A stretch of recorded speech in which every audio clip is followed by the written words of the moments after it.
खरं तर कुणाच्या ताफ्यात ॲम्ब्युलन्स आहे आणि कुणाच्या ताफ्यात ॲम्ब्युलन्स नाही यावरून संजय राऊत यांचं पोट दुखतंय।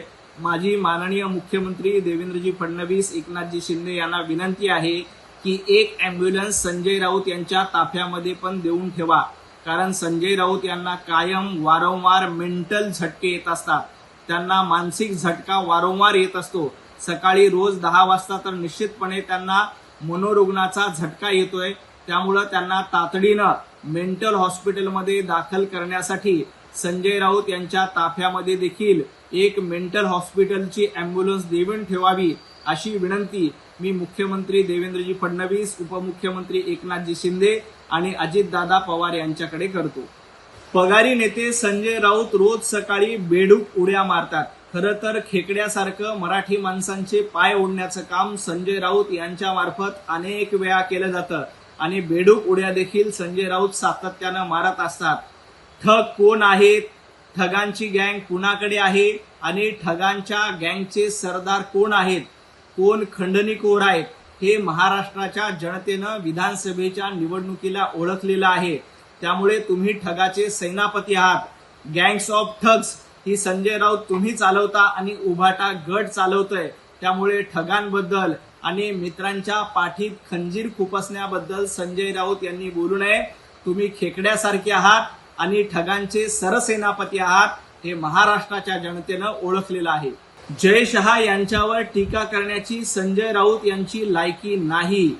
खरं तर भारतीय क्रिकेटपटूंनी खेळून लढून ही ट्रॉफी जिंकलेली आहे।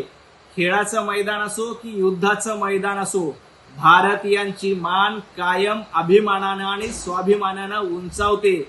आपल्या क्रिकेटपटूंनी मेहनतीनं ती ट्रॉफी जिंकलेली आहे आणि पाकिस्तानच्या चारी मुंड्या चित केल्या आहेत।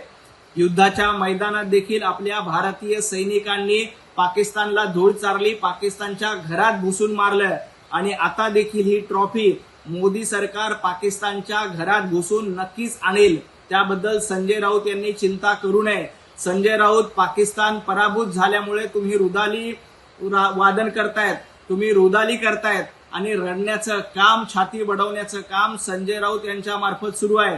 त्यामुळे पाकिस्तानची चिंता तुम्ही करा, भारतीयांची चिंता आणि ट्रॉफीची चिंता करण्यासाठी मोदीजींचं सरकार अतिशय सक्षमपणे आणि भक्कमपणे काम करतंय।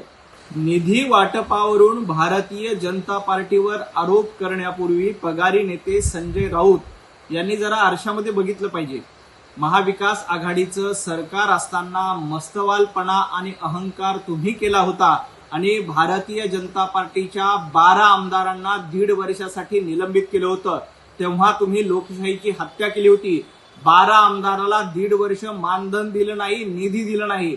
तुमचं सरकार असताना, उद्धवजी ठाकरे मुख्यमंत्री असताना भारतीय जनता पार्टीच्या 105 आमदारांना दमडीचाही निधी तुम्ही दिला नव्हता आणि निधीमध्ये असमान वाटप तुम्ही केलं होतं। ही परंपरा, हा पायंडा तुम्ही पाडला होता।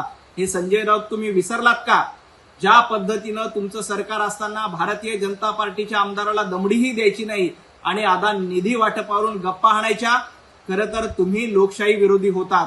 तुम्ही ज्या पद्धतीनं निधी वाटपामध्ये असमान कार्यक्रम राबवला आणि आपल्याच महाविकास आघाडीच्या लोकांना निधी देण्याचं पाप केलं होतं, जरा भारतीय जनता पार्टीवर आरोप करण्यापूर्वी आपण केलेले काळे कारनामे संजय राऊत आणि उभाटा गटानं आठवले पाहिजेत। लाचखोरी आणि कमिशनखोरीची परंपरा संजय राऊत आणि उभाटा गटाची आहे।